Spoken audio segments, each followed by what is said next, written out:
that's a very, very clear transition, if you didn't notice, towards our next topic, which is going to be our draft for this week.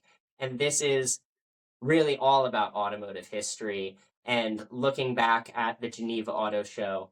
So many amazing cars were released at the Geneva Auto Show through automotive history. Some of the best supercars, sports cars, and cars in general were released at that show. So our draft this week are going to be the four best for each of us cars that were released at the Geneva Auto Show throughout the history of the show. I'm going to take the first pick this week since you got the first pick last week. Yeah. And my first pick is going to be at the 1949 Geneva Auto Show, the Porsche 356 Roadster. Really the car that started it all for Porsche, led to the iconic design imagery that they still use in their 911s, and really just set the tone for Porsche as a brand as a whole. Tell me what you think about that pick. Yeah, I mean, it's a great it's the genesis of Porsche essentially. I mean, you could still see the clear lineage from the Beetle to that car. So it shows off. It's a great example of how Geneva sparks um, the genesis of a certain car or a certain company, right? So it does show how important the show is. Yeah. So I'll go on to my first pick here, and it will be from the 1966 Geneva Auto Show. It'll be the Lamborghini Miura.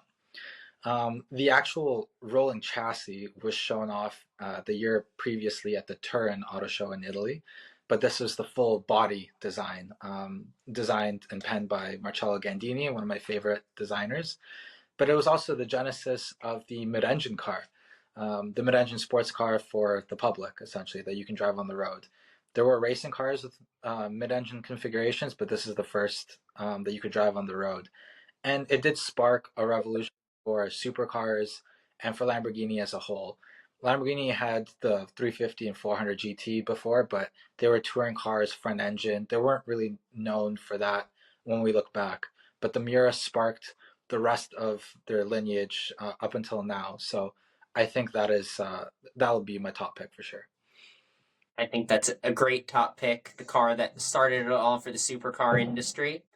My second pick is going to be a car that Enzo Ferrari once described as the most beautiful car in the world, released at the 1961 Geneva Auto Show, the Jaguar E-Type.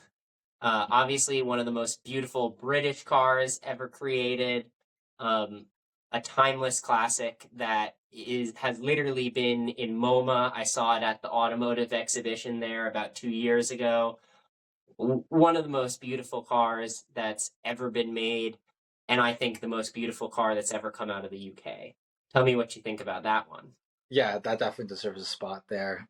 It's an iconic car, and it's still a car that people remember Jaguar for. So every time you see one, it stops you in the streets. So, and just a funny side note, I have a friend back home in Toronto that actually learned to drive a car, like he learned to drive in an E-Type that his grandpa owns. So, right? So it's Don't we all wish that that was our lives? yeah. Shout out to Coach. Awesome. Well, give us your second pick, Victor.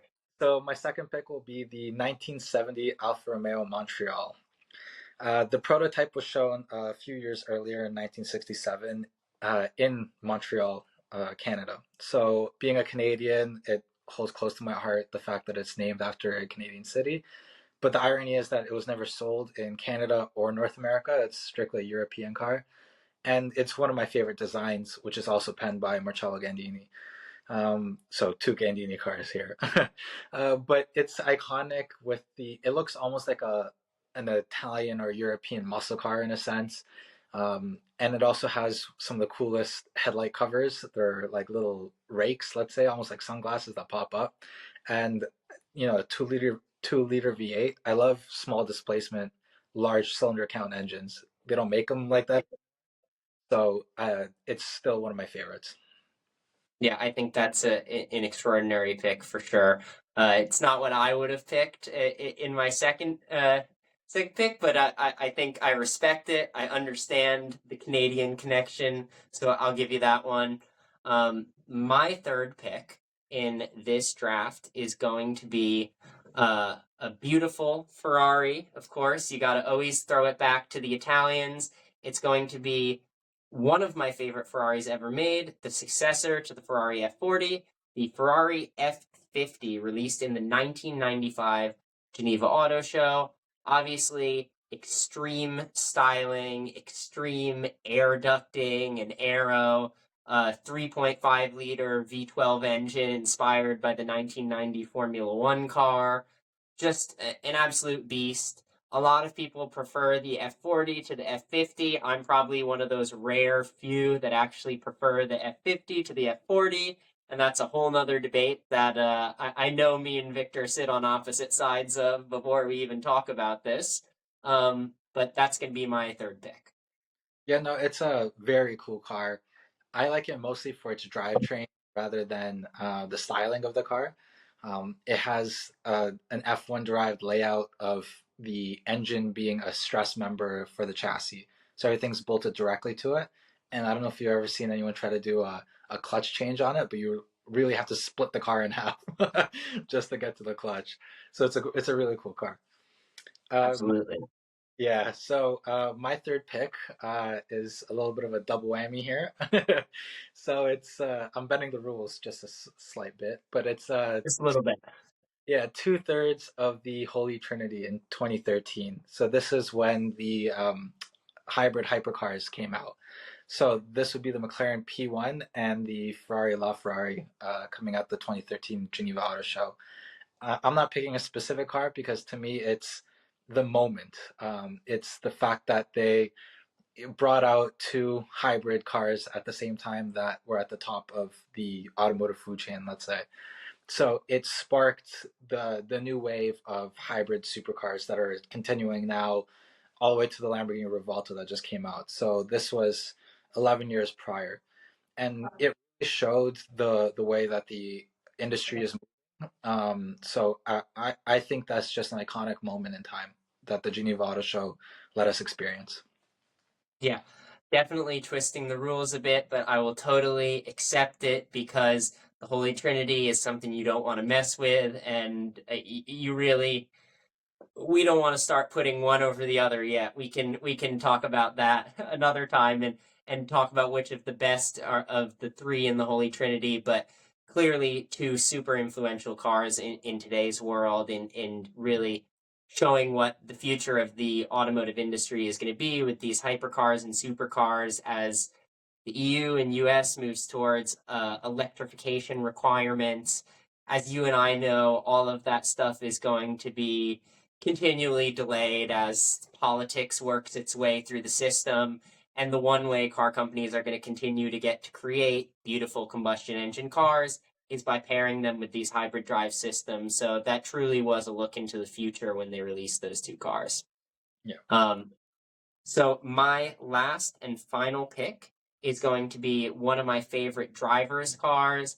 Not necessarily a hypercar or a supercar, but it's going to be the Porsche 928. It was the first ever V8 Porsche, the only ever front engine V8 Porsche ever made. It was actually originally introduced. Yes, it's a true fact. No, there's the Panamera and there's a Cayenne. That's not a. Oh, yeah, Cayenne's not a Porsche. Yeah, we can talk Porsches all day. A Cayenne's not a Porsche. um, Panamera's got V8 though. Just saying. is that technically front engine? Yeah, I I guess I thought it was front mid engine. yeah, it's front engine. Okay, okay, so correct. I was wrong, but it is the first front engine V8. I am absolutely right on that. It was the first V8 they ever produced. And aside from that, I just think it's a beautiful car. I love the rounded off rear end. I love the kind of sunken eyes headlights that are in the front. I think it's the engine bay. Look at the engine bay in one of those cars. It's a very cool looking V8 with the gold intake plenums. So I think that all in all, it's just a car I really like, car that I'm happy was made. it was released to be the successor to the 911, and obviously that didn't happen for good cause. But it's a great car that deserves to be on this list. Yeah, it definitely caused an uproar once they announced that it was supposed to be the replacement, but I'm glad that they didn't replace it. The 928 definitely has a place in its own history. The rear end is nice and round, right? So it's a really cool design. Yeah, absolutely. So, My last do you, pick yeah, give us your last pick. will be the, I'm also going to bend the rules a little bit here. It's a racing car, the Porsche 917 in 1969. So it's one of the most successful race cars, one of Porsche's most successful race cars, and Porsche is one of the most successful racing manufacturers. So it definitely deserves a spot on the list, I think. It was one of Fernand Piech's first automotive achievements. So it it holds a lot of first, and I think it deserves a spot just because of how great it was, and it looks fantastic in my opinion too. Yeah, that's a great choice. Definitely bending the rules again. Next week, I'm gonna have to think about how I can bend the rules to get a leg up in this draft because I think you may have me beat here with the Holy Trinity and one of the best racing cars in existence in your list. But I'll give it to you. I think that this was a really really great draft. Tell me about some honorable mentions that you have before we go. So one of the honorable mentions would be the Bugatti Chiron. So that came out in the 2016 Geneva Auto Show to replace the Veyron. We talked about it last episode, but I mean, it is coming to an end, and I think it's a landmark in automotive engineering and design. So I think that deserves an honorable mention there. And last but definitely not least, the Countach prototype in 1971. So this was before the car got released, uh, the production version at least. The Mira was still in production at that time, and it's such an iconic design. You know, when people think of Lamborghini, one of the first things to think about is the Countach. So it, it's so crazy looking that even its name was a slang swear word in Italian. So it's one of those cars that goes down in history and it can never be forgotten. And the Geneva Auto Show brought us that the excitement of another supercar in that sense. So it definitely deserves a spot on the list there. Yeah, I totally agree. Released as the LP 500 at the auto show, not even yet named the Countach. It's a really cool prototype to look at. It almost does look like a little bit boxier, a little bit more awkward than the Countach, which ultimately was so sleek and slim and beautiful. But it showed you exactly what Lamborghini was going to do with the rest of their company throughout history with the sharp angles and the lines and all of the triangular shapes and making it almost look like a fighter jet. That really all comes from that original prototype. So that's a great call out. Yeah. Um, the Chiron and the LP 500 were both going to be honorable mentions for me. So you leave me with one last honorable mention. And this is the only car that we're talking about today that is not a supercar or a sports car or any type of a performance vehicle in the traditional sense of word. And that's going to be the Range Rover Classic, which was released in the 1970 Geneva Auto Show, really touted as a car that could do anything. You could take it off road in the desert, or you could take it down a fancy street in London. And it was really meant to do both a mix of luxury and off road, something that has become all too common in some of the SUVs and trucks that are out today, whether you're talking about pickup trucks now that cost $130,000 with big fancy leather seats. But the Range Rover was really the first that did that luxury truck segment. So I think that it deserves a spot as well on this list. Yeah, it was definitely a pioneer in its time, way before SUVs became popular. And it's something that, you know, it sparked another revolution, right? There's other SUVs that came out afterwards, but that's definitely the original uh, SUV that you could drive to the shops and come back. It's the car that the farmers could have on their lawn or on their farm, and then go to the shops with their wives. So I think it definitely deserves a spot there. Yeah, absolutely.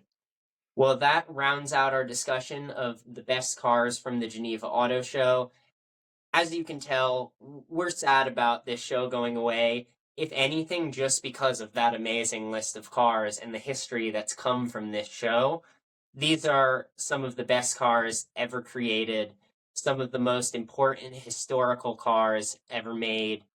And it's just sad to think that these cars, obviously, they're still going to get made, they'll still get announced, but they won't be able to be associated with that same historic show. And unfortunately, the name might fade into the history books one day where people just look at these cars and see, oh, it was released at the Geneva Auto Show. I wonder what that was.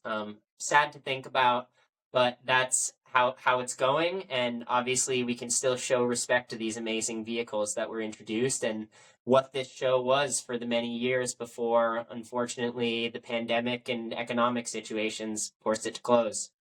Yeah, definitely. And looking at some historical pictures, you can see, pioneers of their time, whether it's today's Koenigsegg or Pagani. You can see pictures of them standing next to their own car with their own name on it, proudly on display.